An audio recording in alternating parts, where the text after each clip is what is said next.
that was there's only three buttons on here. And I didn't want to touch that when we were live because I was afraid I was going to screw it all up. But now we know.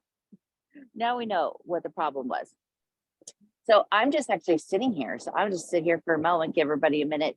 But this is the Assemblée Nationale. And if you've been watching the news this week, France, of course, and Paris has been in the news, I'm sure in the US, because I've gotten very frightening messages from people. Can you make sure you guys are muted? I think it's Cheryl. Because they pushed through this law changing the retirement age from 62 to 64 here in France. And while that does seem very young, and it is, 64 is still the youngest in all of Europe, it does kind of mean a lot just because there is a lot for their pensions and everything else. But the reason they also wanted to do that is because people are living longer. And when people are living longer and the population growth isn't the same as it is, and this is a problem in the United States too, it really starts to affect that. So here's people that if they were 62 now, but it is kind of something that's gradually going in. So if they were like a week away from retirement, they still get to retire. But the controversial thing is that the president kind of just pushed it through legally, but the people are pretty upset about it. So if you remember before COVID, there was the Gilets Jaunes, and the Gilets Jaunes were basically protesting the same thing because that's when you wanted to put it through. And then they did that for a year and a half, and then COVID happened. And so basically it's just all kind of coming back up again. But the Assemblée Nationale is where that vote happened. And it is here. This is actually called the Hotel de Bourbon. It's actually two buildings that are in there. There's the Hotel de Bourbon and the Hotel de l'Este. And these were built by the daughter of Louis XIV, Louise Françoise de Bourbon. She was the daughter of Louis XIV and Madame de Montespan, who was one of his lovers. And his children with her, even though she was not queen, were legitimized. And so she was able to be gifted all of these things and basically treated as a legitimate child. But one weird thing about that is that when on her birth certificates, it does not mention her mother. It just mentions Louis XIV, the same for all of her brothers and sisters. And because of that, she could not actually recognize her mother. And then when her mother died, she was not allowed to mourn her publicly.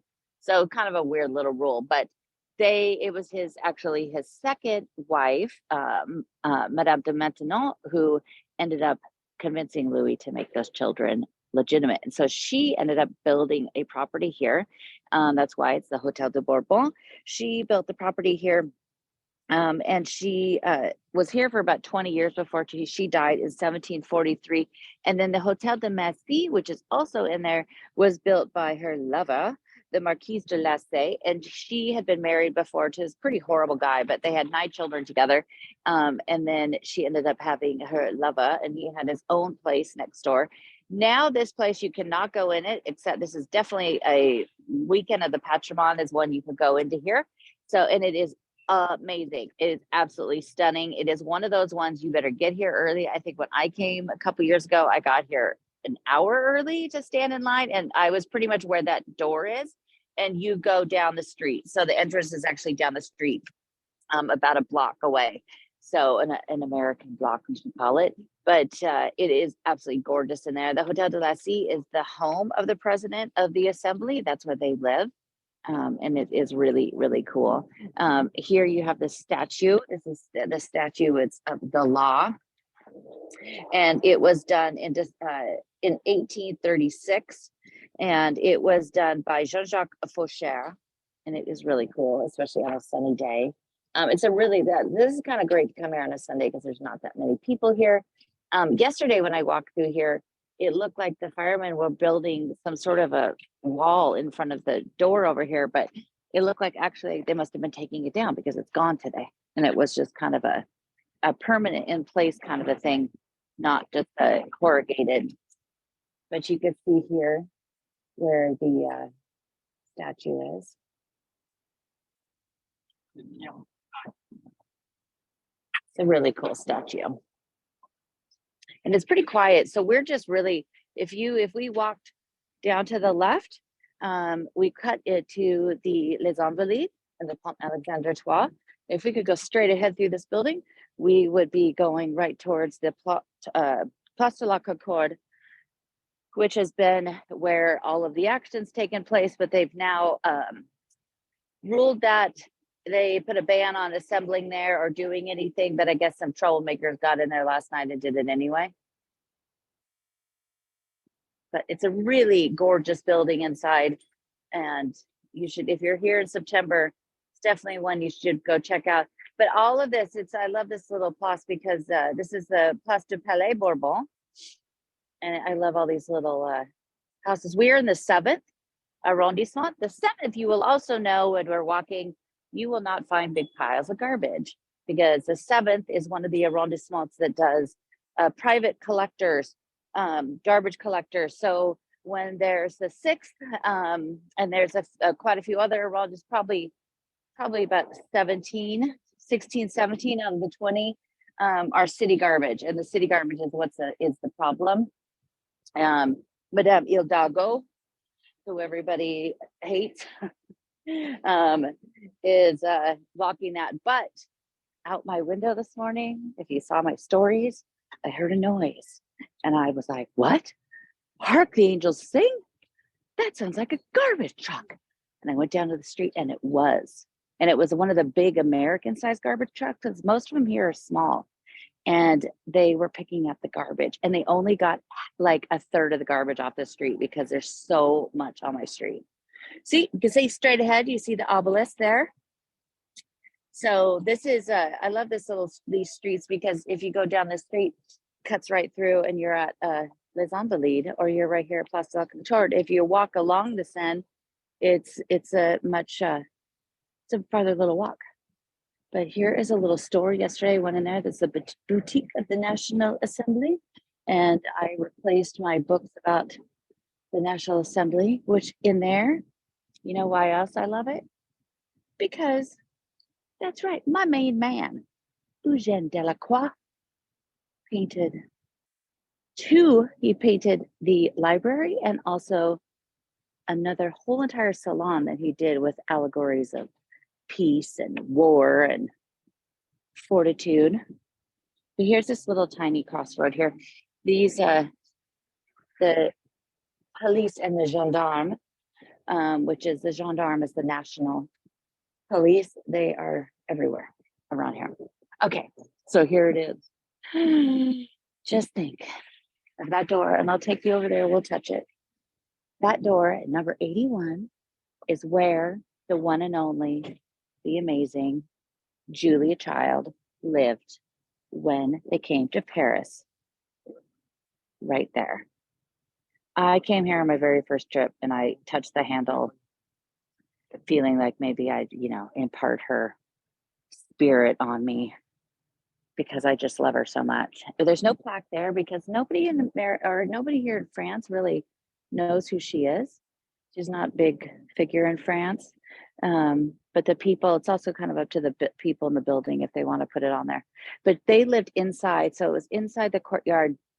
I have a picture of it because one day when I walked by here, the door was open. I snuck in, and it's really cool. And you look up, and they had 2 floors, the 3rd and the 4th floor. So it was a duplex, and they have those beautiful windows on the outside that almost look like, it's all the like little panes of glass. It's so, so amazing. But they first arrived in Paris on November 3rd, 1948. We have an anniversary coming up here. And then they stayed at the Hotel Pont Royal, just down the street a ways, for a little over 3.5 weeks. And then they ended up moving here. And they stayed here until 1953. So she was here for a good almost 5 years. Look at the beautiful sky up there. Let's see. Well, it doesn't want to let me go up that high. You can see the blue sky. But I just always wonder if the people that live there and like live in her apartment now know where they live, like who lived there.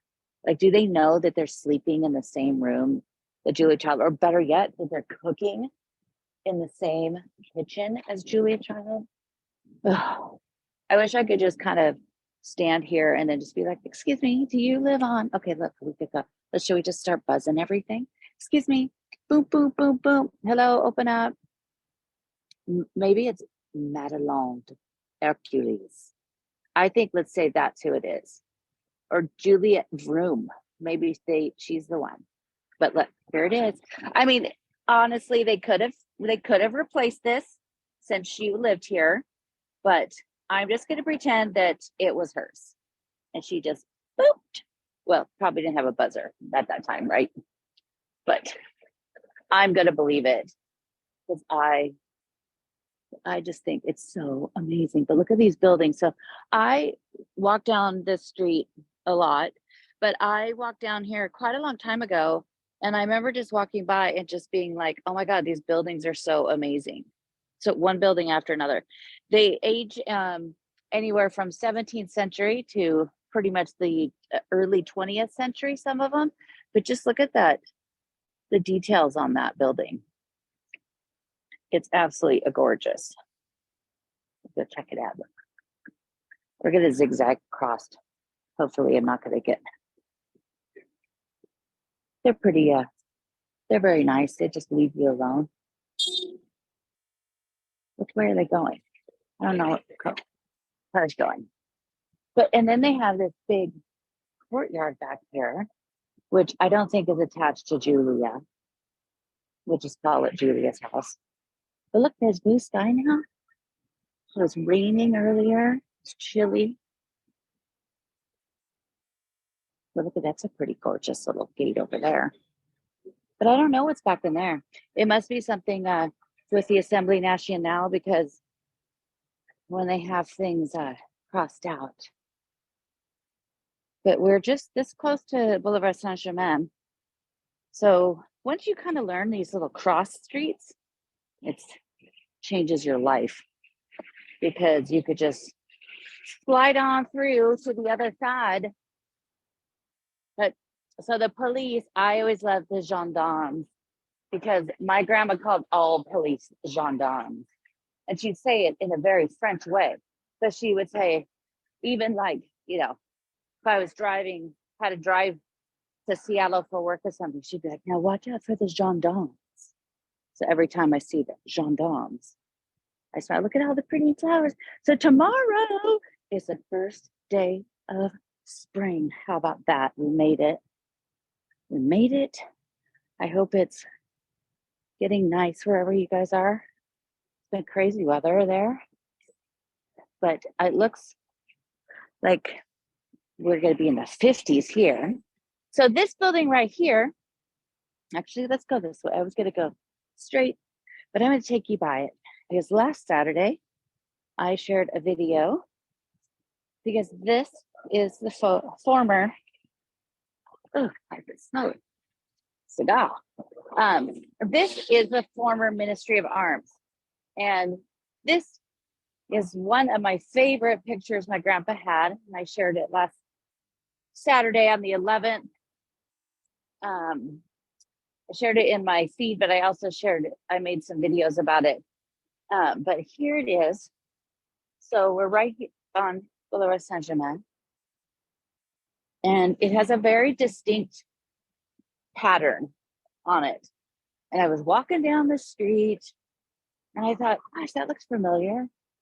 I dug through my little zipper pocket I had that I always kept some of my grandpa's pictures in. And there it was. And the picture is pretty much, I'll turn around here. It's pretty much exactly that in the center between those two windows. And so it's engraved in there. It says on the 11th of March, 1918, that this building was struck by projectiles. Minister of War was Georges Clemenceau, who was a very good friend of Monet, and we could thank Clemenceau for keeping Monet together. But you could see here, they've kept all of the shrapnel and bullet holes on this building. And I think that's just fascinating. And I love the fact that they leave those. One moment. But look at some of them are just massive too. Really take a good chunk out of here. But they leave all of these here. The building right now is empty. Let's go down this way. The building right now is empty, and used to have a French flag just even a few months ago, but it's come down, and there's the big signs they put on the walls and doors when they're getting ready to do work on it. But look at how gorgeous this door is. Look at this. You have Mars there, god of war. Look at, isn't that, oh, look at that sky today. Now it's nice. This morning it was gorgeous. I went out to get some groceries, and then about 5 minutes after I got home, I was hit by the rain. But at least I was in the house. Hang on. Oh, great. I stepped in something. That's the problem of looking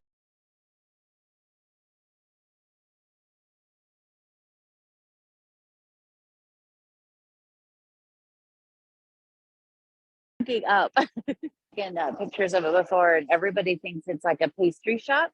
Tartine et chocolat. It's not. It's like a kid's clothing store.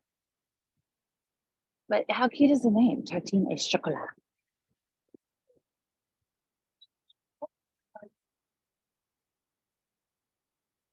There's another amazing door.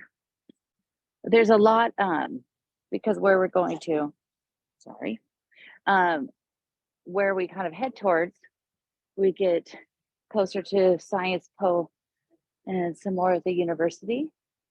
And so a lot of the buildings around here are parts of that. And also the Ministry of War. So that's a goodie right there. Oh, something smells perfumey.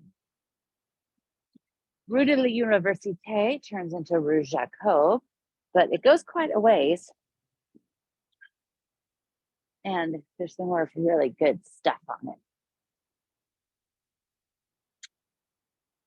When we get to this street, Solferino, this you could see on your right, it's Boulevard Saint-Germain. Go straight down there. That is the footbridge to go straight to the Tuileries. Oh, wait, look at this. Can you see way down there? Can I zoom in here? You guys see it? Wait. Can you see her? Can you see Sacre-Cœur up there? Okay, I better get out of the middle of the street. Don't they know we're busy?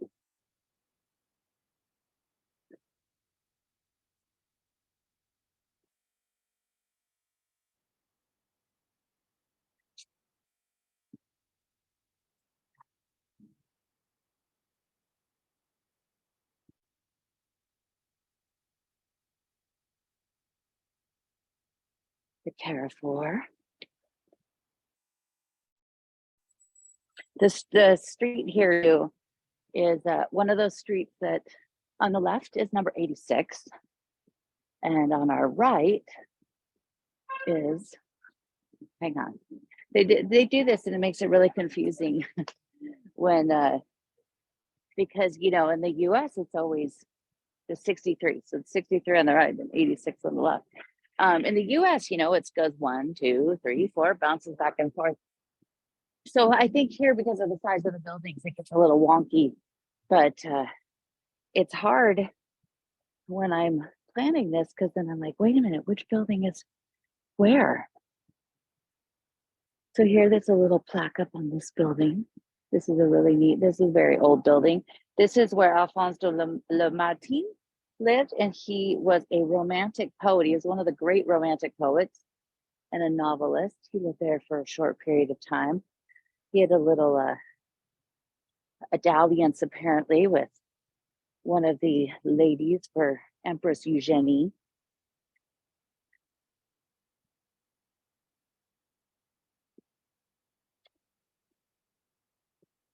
Oh, there's yeah, the garbage.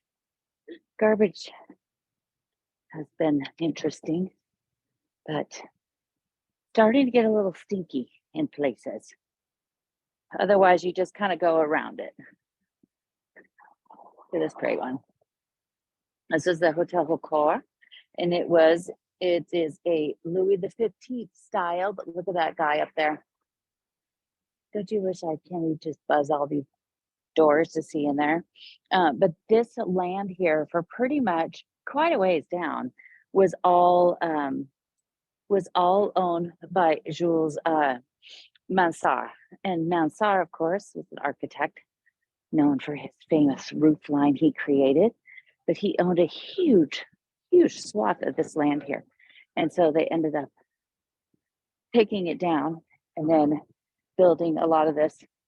Some of the buildings on here some of the buildings we'll talk about that stretch all the way through were also destroyed because of the Boulevard Saint-Germain. And so we kind of crisscross over from Boulevard Saint-Germain. So by the time we get to the end, we're a little farther away from it because Université cuts through. But it is, good old Haussmann, whichever way. I mean, we love Paris. We love the way it looks now. But at the time, he did destroy a lot of things. But, since then, Paris has pretty much really held on to the rules of what can and can't be taken down. That is for sure.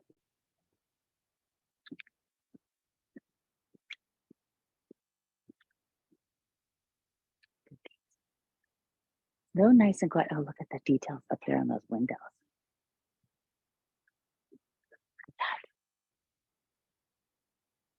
And the reflection, lovely. I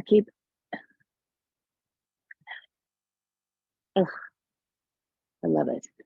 So I, this week, went to two really special Notre Dame things I'll tell you guys about in a minute. Hang on. We have to bebop and across the street here and there, but at least it's nice and quiet until we get down closer to Jacob. But this is a really cool door. Sadly, the only thing that really remains of this address is this door here and some of the facade inside. But it's the Hotel de Longwy, and it goes back to 1708, so it is definitely an older one. It was 1708, but the door here remains. It almost looks like, no, it looked like something was really faded up there, but look at that. Every time I think I'm going to get the right direction of this camera, it goes the other way. It's my fault, user error. But this one was done by Claude-Nicolas Ledoux. He was huge during the beginning of the 18th century as an architect, and a Mr. Karl Lagerfeld lived here for a little bit too. He was definitely a left thinker. This building here is obviously very new. We don't like the new ones. We don't like the old ones.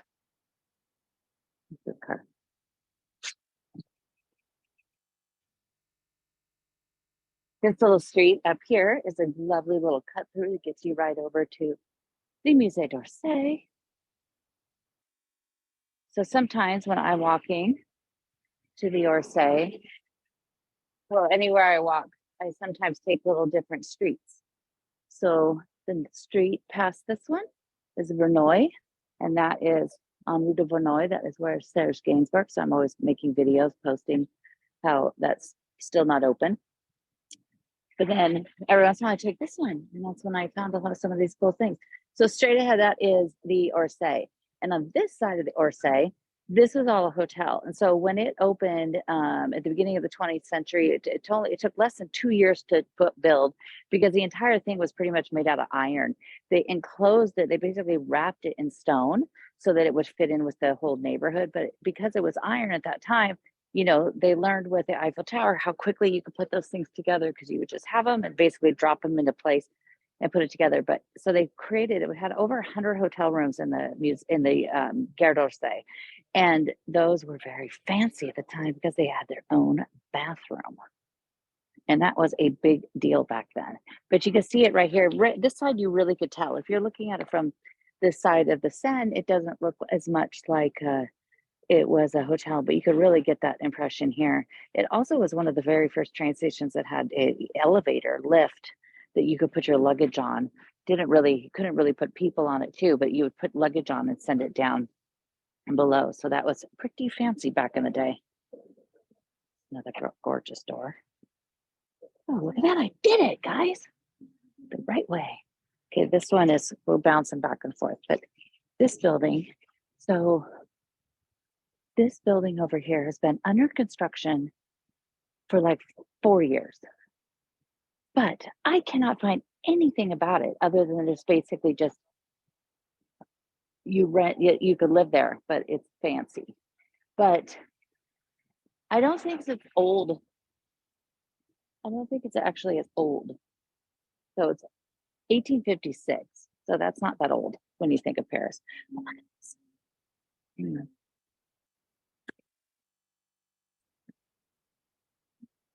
Look at that. Okay, stop dumping. Oh, for Pete's sakes. The bar doesn't like the bar. But it's got these two little lions there that are watching. It doesn't like the bars. But look at the roof and everything. It's got like these amazing Gothic. And then the front will go across the street so you can take in all of its gorgeousness. But first, look at that. Now that is a courtyard. And here, number 60 is where a cousin of another artist I love, because he has something to do with Delacroix. But that building is where Charles Chassereau, Charles Chassereau lived there. He was the cousin, and Theodore Chassereau is an artist I love. He died very young. He first trained under Ingres, and then he ended up training. He kind of became obsessed with Delacroix, the Romantic style, and also Orientalism, and he loved it. But his cousin lived here. They were from a very wealthy family. But look at this. Isn't this amazing? But it's kind of one of those, because it's just from the mid 19th century. So it's kind of a trick because it looks like it would be a lot older. You can't see anything in here. In number 60 where Chassereau lived. This one, look at that door. Alphonse Daudet lived there. He was a writer and he kind of just suddenly died. Oh, it's kind of small. They probably have it cornered off. And on this side of the street, there's some kind of cool little galleries.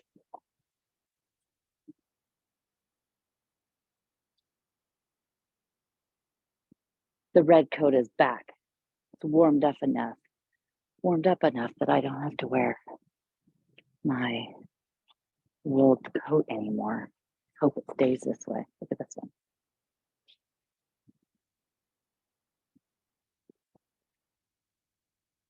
How would you like that the little carriage house here in the front? Pull your horses in there. Now, I love the sign here for these rug shop, but I have not seen this open in weeks. And I've walked down here quite a few times, all different days of the week, and it hasn't been open, but I love the atelier. Look, this was open when I walked through here yesterday. I really wanted to go in, but I also knew it'd be very dangerous. And I don't know if you could really see it with the glare, but it is all plates and china and knickknacks and things that my grandma loved and I love. Look at that salad bowl in there. It looks like it has like little lobsters or langoustines, their legs. Not that I need that for any reason or have anywhere to put it. Okay, we're coming up to another one that is kind of has to do with one of my other favorite people. Look at this up there. Okay, so over here, where you see this beautiful 2 double doors, number 33.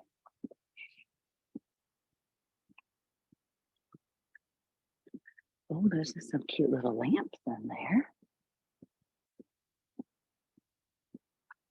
So look at this. This is a goodie. Check this out. Every time I think I've got to go in the right direction. Look at that. So this building here, number 33, was built in 1845. And look at up there. Look at that sky and that banister. So this building, as I said, 1845, is in the Louis XV style as well. This was during the war and right after the war. This is where the Artist Recovery Commission had an office. And guess who worked with them? That's right, Rose Valland, the #1 woman in French history for me. But look at that door. So Rose, let's go touch it. We can touch it where Rose might have touched the door. Look at it get all on that very scary looking guy. Rose, are you there? But I love her. And there's going to be another lady coming up, somebody associated with another one of a lady that we all love. There's another new building over here. Wow. I do love it when you have these double doors. It's also sometimes confusing. You get this a lot on Hotel Saint Louis, where you have a door and it'll have like 3 numbers on it. So when you go through that courtyard, it goes into 3 different buildings. There's, I think, 2 different buildings. My apartment, if you go into the courtyard, there's 2 different buildings.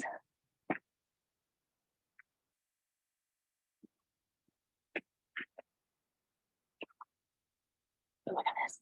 I'm really glad you guys did. The sun came out for us today.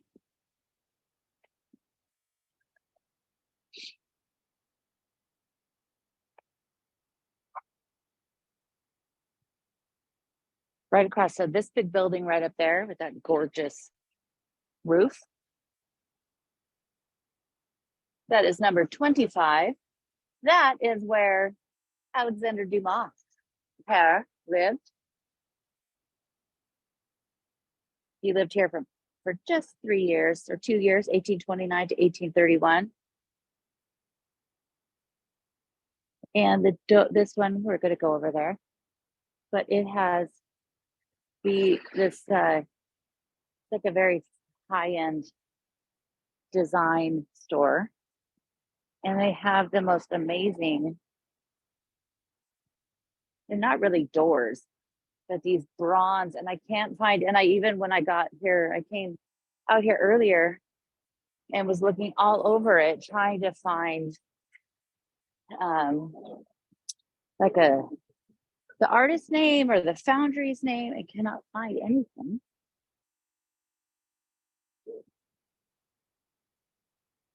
Look at this over here.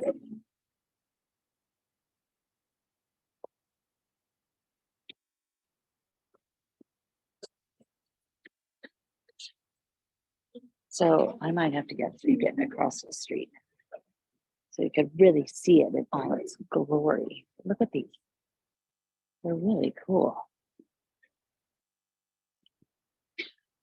Not really doors, but I mean, it's so cool how they just kind of fit into here, and it's plants, all the plant life. And right across the street here at number 38, and I wish every building did this. You have the Hotel du Moron, built in 1720, which I love that they did this. And it was built for Jean-René Francois Armand de Brant, and he was an advocate for the king. But you could definitely tell how this is you could easily tell the difference in age between this building and then the ones on either side of it.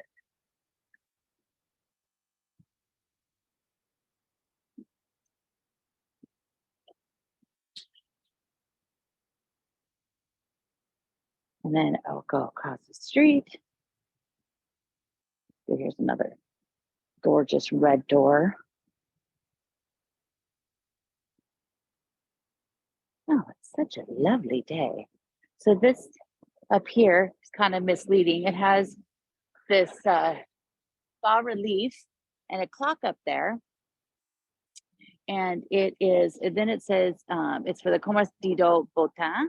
It says 1796. And so the building is actually from the early 20th century, but it has that plaque on there because Dido Botin, they had a manufacturing building that kind of took up a lot of the area right here. And so they kind of added that on there. And Botin was an incredibly smart chap that was a mathematician and would write these almanacs. And so when he died, the Didot family took over his business, but kept his name on it. So the building,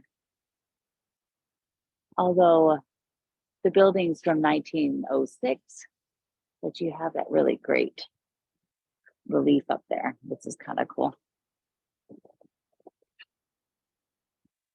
And down the street there, that's my Louvre. And 34, so 34, the building that used to be here, this is newer, 1950s. This building, before this, there was two buildings there, and the one that was at 34B was the, we all love, and I'm anxiously awaiting the new season of Lupin. And so that's actually based on a real character, Arsène Lupin. Well, real character as it wasn't made up for Netflix, but he was a French detective, and these books were like huge hits with children. And so Arsène Lupin, he lived in the books, he lived right here at 34 Rue de Loo Université. Getting married.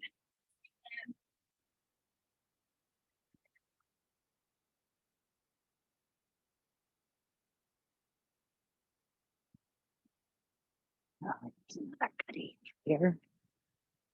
Number 45. Or 15, sorry. Look at this one. And even a reflection from the other building. We love that even more. This is a part of the Science Po. It's a Hotel d'Aliguer, and it was built at the end of the 17th century, so late 1600s. And then it was later redone by Percier et Fontaine. So they were two architects. They were the architects of Napoleon, and so they did a lot of work. Napoleon's what he did to the Louvre is what basically Percier et Fontaine did, all of that work. And then at one point, it was owned by Claude de Beauharnais, and he was the cousin of Alexander de Beauharnais, who was the first husband of Josephine. And Josephine, of course, was married to Napoleon Bonaparte. And that guy was a real cad. Horrible. Ended up getting his head chopped off. But he was a real jerk. He wasn't very nice to Josephine. And then we also have this building here, which you have a really great, I love the anchor up there. So this is number 13. And this is also part of the Science Po, named after René Ramon.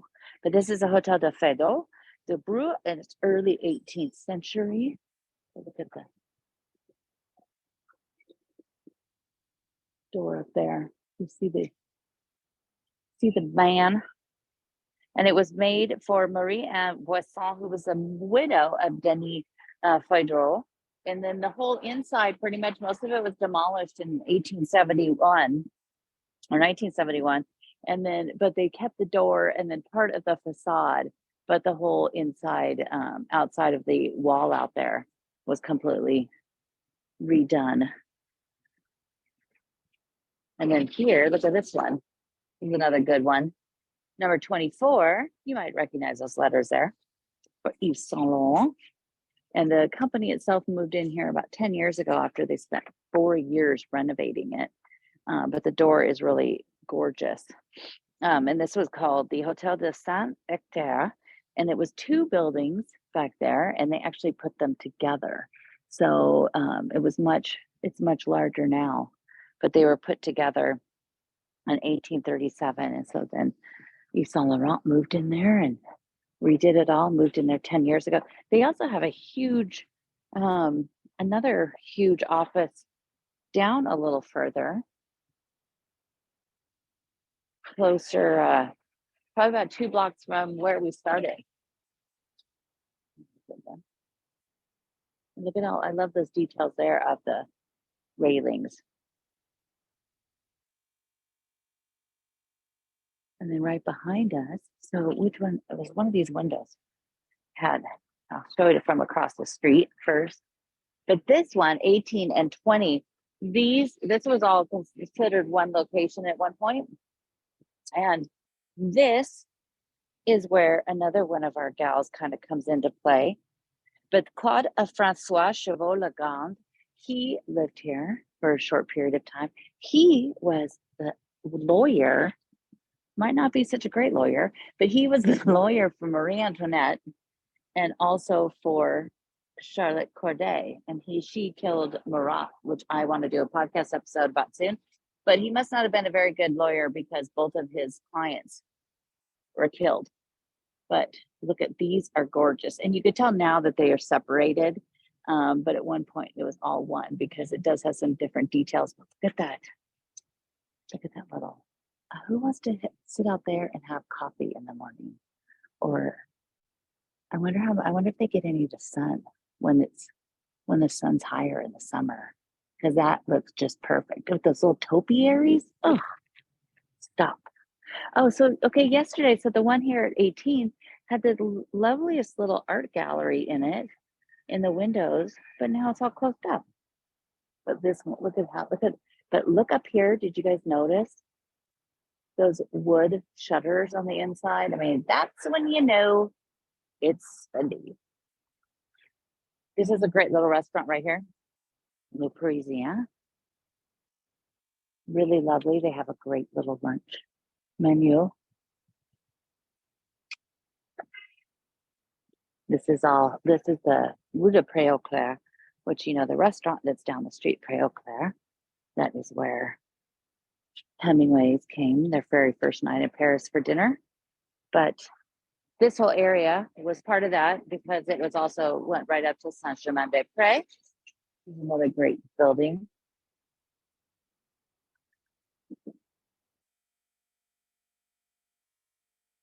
I love the little, I love that little blue. How cute is that?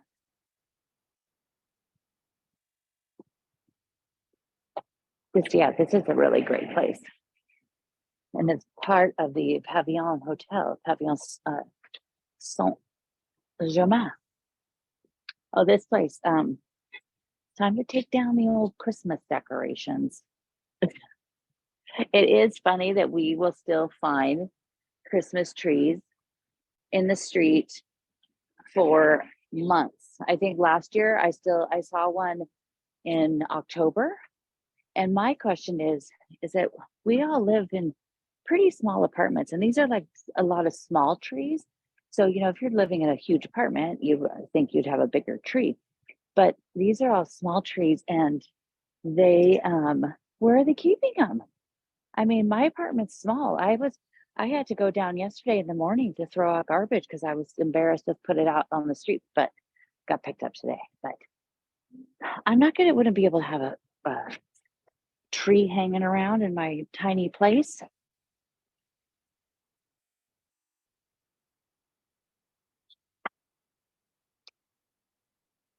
So we're coming up. So this is the 7th. And right when you cross the Rue Saint-Père is the 6th. And I'll take you over there. And that's where we'll kind of end up. But maybe not take you too close to the garbage, but I don't think I want to stand too close to it. But you can see the difference.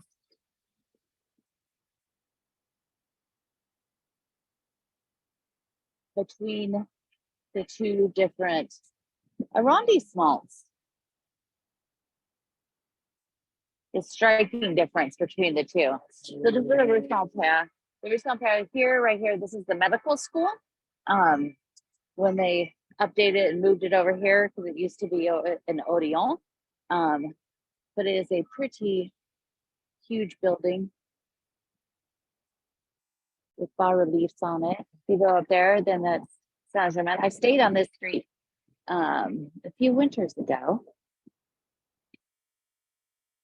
And so over here on this corner, we have this little restaurant, the cafe, or the Comptoir de Saint-Père. And it is actually a great place. And when I stayed here, it was in January, or it was right after Christmas, and it was when everybody, school was closed. And so pretty much everything around here was closed. So restaurants and everything, but this is one that was open. But this is not always what this used to be called. It used to be called the Michaud, and it comes into play with two other people. One we've already talked about, and that is, of course, Miss Julia Child. When they stayed at the Port Royal, which is just down the street, they ended up coming here a lot of times to eat. And because she said it had a 2-fork rating. So that meant it was really good. And it wasn't very expensive. And it's actually really a great one. When I stayed down the street, I came here a couple times, and it's really, really great. But there's also a more salacious story attached to it. You know how I love those stories.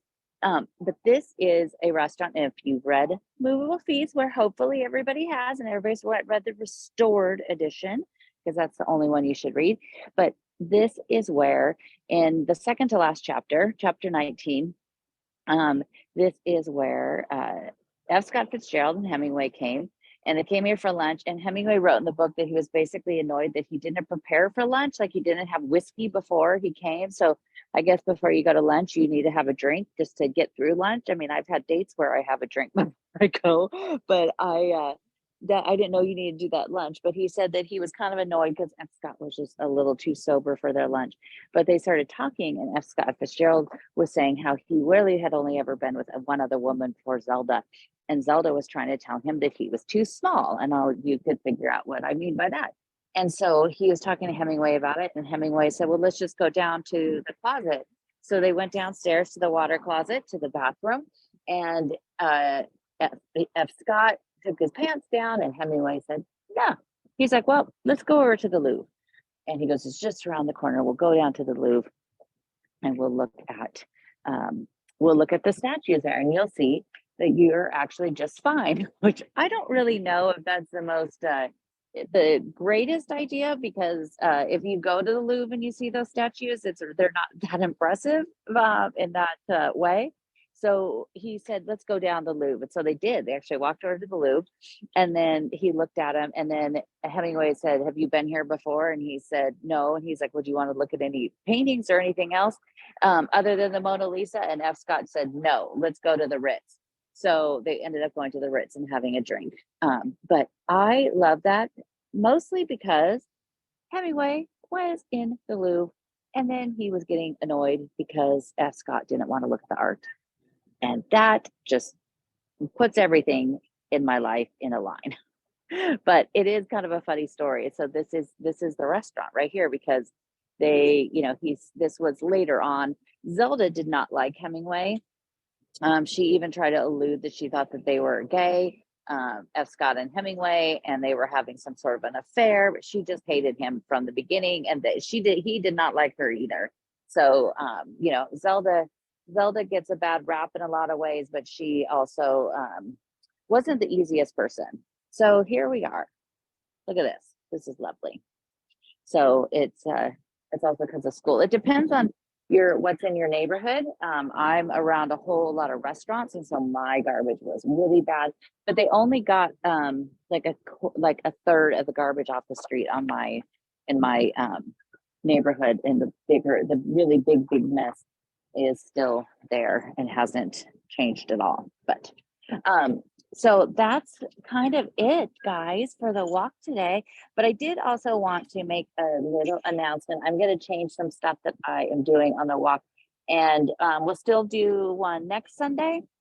But starting the beginning of April, I'm going to do it. So it's just for Patreon members, because I give a lot of free content every single day on my Instagram, my Facebook page, and my Instagram stories. If you're not checking those out, you should, because I sometimes spend a good 2 or 3 hours putting those together to write all the information on the photos, in the stories, and it just takes a lot of time, and I spend usually about a day and a half putting these together, and so something kind of has to give, and so I because it's going to start to get extremely busy here at the beginning of April, and I just don't have that much time.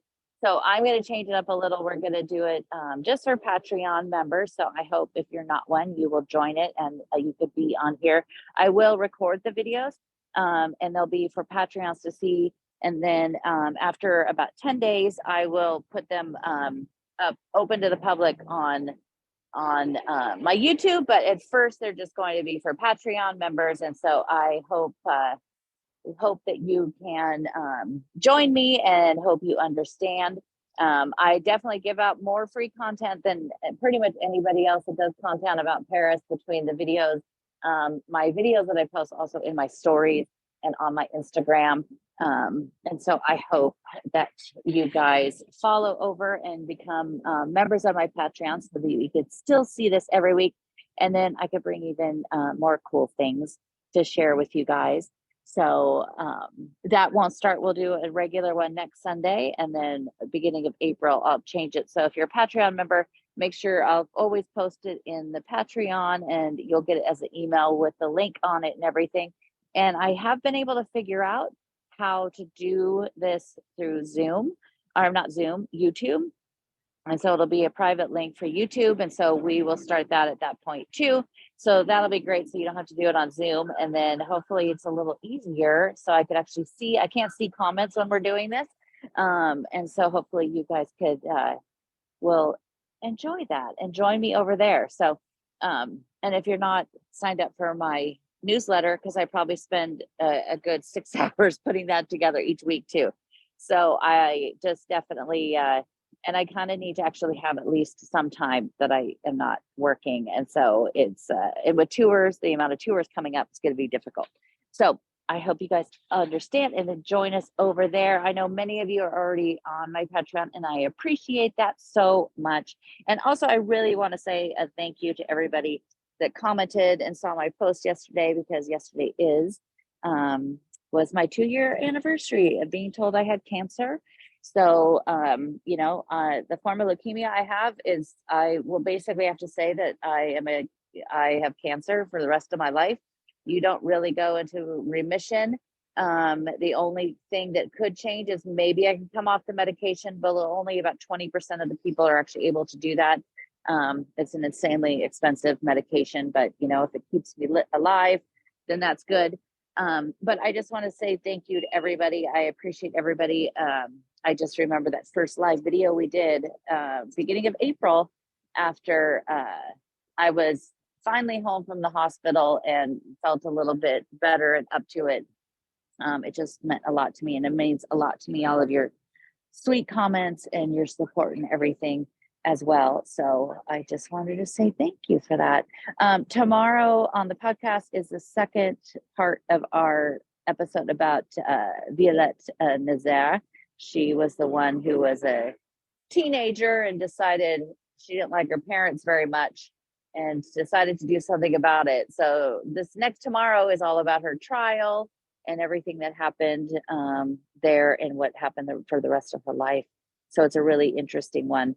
And then coming up is 150th episode, like in 2 weeks. 2 weeks from tomorrow is our 150th episode of the podcast. I can't believe it. That's another thing that I spend a ton of time on. But I love sharing those stories, and I hope that you guys all listen to it and get to learn more about all of these great women in French history, as well as all these other great stories that we have shared in the areas of Paris too. So I'll turn it around real quick. Let's see how. Oh, look, what a backdrop. Should I turn around so I'm not backed up by the garbage. But thank you guys so much for joining me. I really appreciate it. And if you want to leave a tip or anything, you could do that at Claudine Hemingway on Venmo, PayPal, or Zelle. And I'd appreciate it. But now I scheduled this so you guys say it on the same time, and it was an hour earlier for me because we don't change our clocks back till next Sunday. But it also worked out too because there's a PSG game that starts at a little bit after 5. So it all worked out in the end that I could get home and check out PSG. But now it's like so sunny and beautiful that I don't want to go back home yet. This is what always happens. So thank you guys so much. And I will show you the garbage again. And I will just quickly try to glance and see if there's any more questions on here. Oh, thank you so much, Chrissy, for posting that. Oh, and all of your sweet messages. Thank you guys. I'll read. I'm looking at this sideways. So I will, I will see these when I get home. And after I download this, it always downloads all of them. So I'm able to finally see them then. But thank you guys so much. And if you are coming to Paris anytime soon and you want to do a tour with me, reach out, Claudine at ClaudineHemingway.com, because dates are really filling up. And I have a couple tours and things that I'm doing that are over a week. So it is getting really busy. And if you're coming to Paris, I would love to see you guys. And look at this up here. I just see, this is why the walks are so great, because look what up there it says. Ferment Dido. It really stinks right here. And remember, we just saw that sign down there, the Baudin Dido, because this was his partner and this was their building. How about that? Okay, it's really gross right here. So I will sign off and see you guys all next week. And thank you so much. And if you're not on Instagram, get on Instagram, because the stuff I have in my stories, like yesterday, I probably took 200 pictures in between 8 and 9 in the morning, because it was such a gorgeous day. And then I wanted to share every single one of them. So I only got to, if you watched my stories yesterday and I posted like 70 pictures, that was only what pictures were taken between 7:30 and 9 a.m. And then I went into the Louvre, and then I went to Sotheby's, and oh my goodness, I had loved Sotheby's. Oh, I should tell you real quick. I did go see these 2 amazing exhibits that are going on now in Paris about Notre Dame. And I will share that this week and with you. They definitely are things you want to go see. I will do a special live on April 15th, when it is the 4th anniversary, and 5 years from now, we should hopefully be in there. So they keep saying December, but I was told by the man himself, April 16th was their goal. So we'll see. But all right, here's the Hotel Jacob. This is where Hemingway stayed on their first night in Paris. And I'll leave it at that. I'll leave you with the garbage. But again, you saw it's not that big a deal. You just walk past it. People on Facebook groups are freaking out, think they're going to change their trips. You just deal with it. It's a big city. Nobody's going on freaking out about the garbage in New York, right, Chrissy? So let's just come to Paris. It's wonderful. It's very safe. You just walk by the garbage. You plug your nose sometimes. You just go past it and you go on with your life and you enjoy Paris. And even the Parisian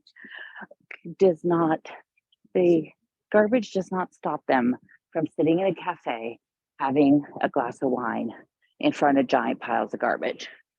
Their resilience. But I'll leave you guys at that, and I will hopefully see you guys this week. And make sure you check my stories, because there's always lots of fun stuff in there. I have so many things I went to this week that I haven't even had time to post in my stories, because I want to do them justice. But thank you guys so much. And I hope you have a wonderful rest of your Sunday and an even better first day of spring. I am going tomorrow to go around and try to find flowers. Right now, it's mostly just the big tulip trees, the magnolia trees, but I'm going to find some more tomorrow to share with you. So make sure you follow my Instagram. All right, guys. Thank you guys so much for joining. And thanks, Chrissy, for helping out. And I will see you guys soon. Bye-bye.